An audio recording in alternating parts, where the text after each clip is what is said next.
Alright people, I've had quite a morning today.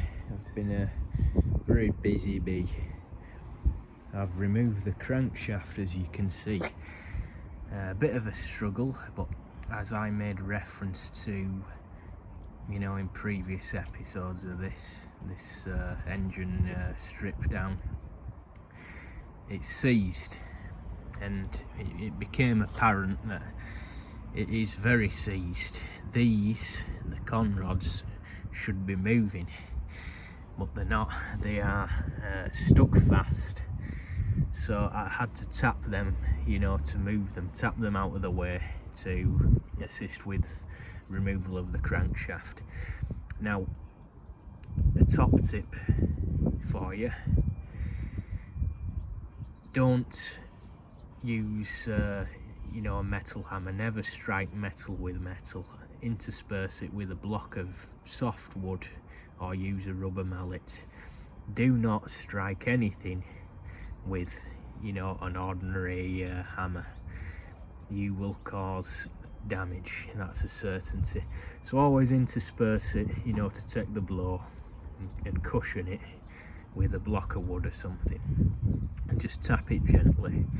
So these are C's, the stuck. I have had them moving, of course, because 1 and 4 were over on the other side with the throws of the crankshaft. So I'm going to be squirting copious amounts of plus gas in these holes there for the gudgeon pin, and just tap them back and forth until they're free again, because as you can imagine, the engine, it's the idea, of course, of internal combustion. The engine is to turn up and down motion into circular motion. So these, the up and down parts of the cylinders, they're going up and down vertically, and then the crankshaft turns, so these have got to be free to move. They're not. They're stuck fast. So I'll be doing that before too long.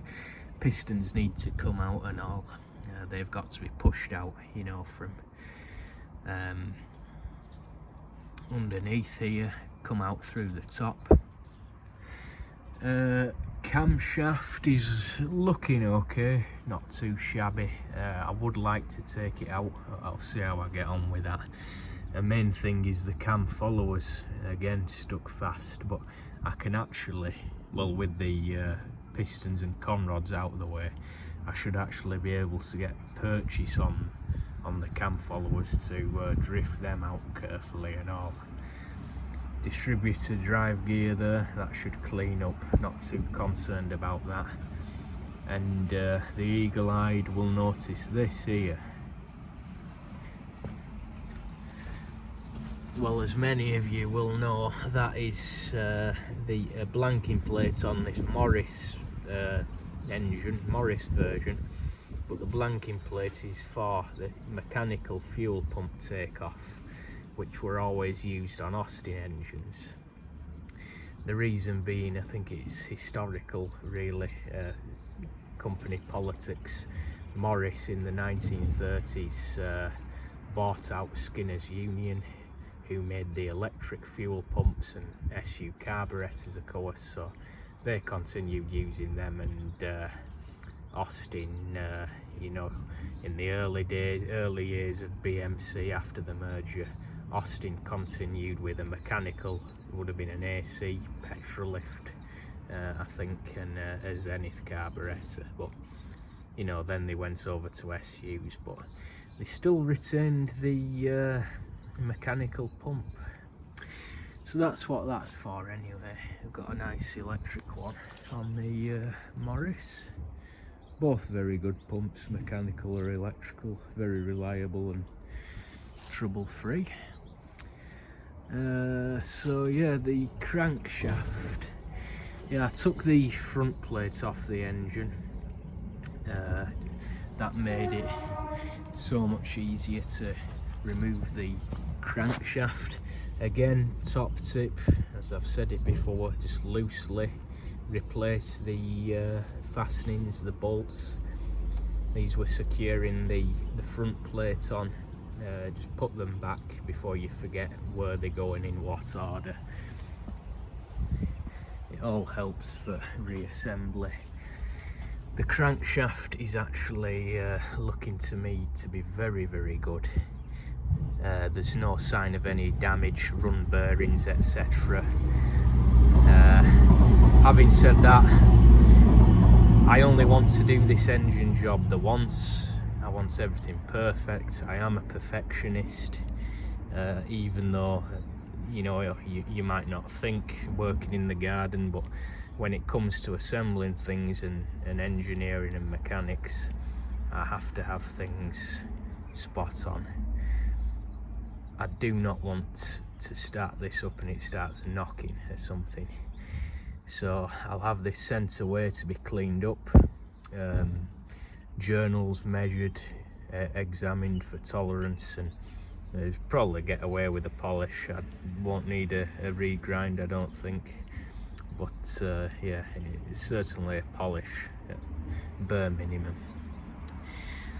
Tools goes without saying, use the right tools. Use a torque wrench purely, you know, because of its length. It gave the leverage to undo the bearing caps, which are necessarily torqued to quite a high figure. It's imperative you have a good torque wrench to reassemble these. It's my faithful one from Lidl or Aldi. You get some good deals there for some good kit. It served me very well as that. Done many a cylinder head and engine job with that thing. Sockets and a variety of spanners.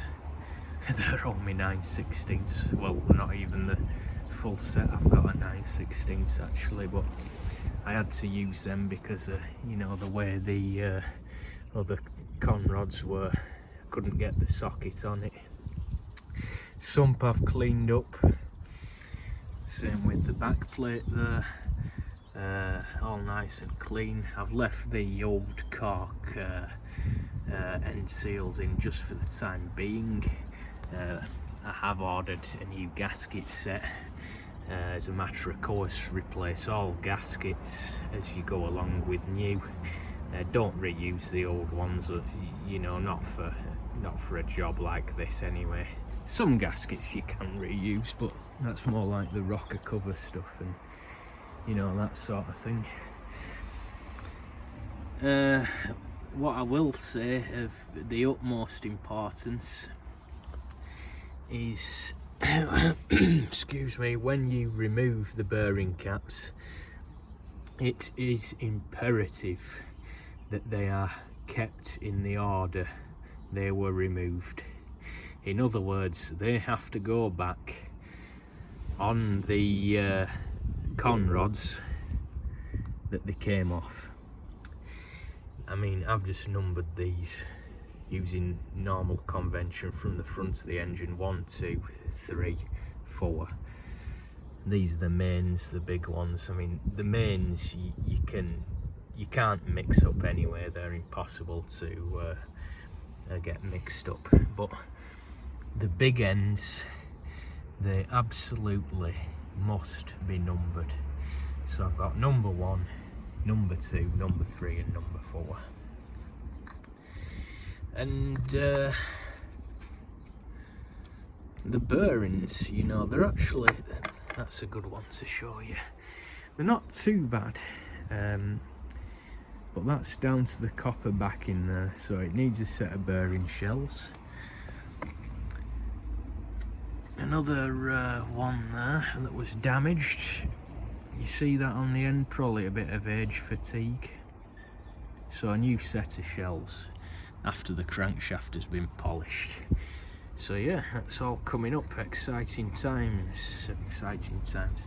As I say, vastly improved over the 803A series. BMC made a you know, big publicity of this new bearing material and the new improved engines. The 803, even though it had shell bearings like these, replaceable shells, they were white metal. These are copper backed lead indium, I believe. very good. So I'll catch you in the next one. Hope you can join me.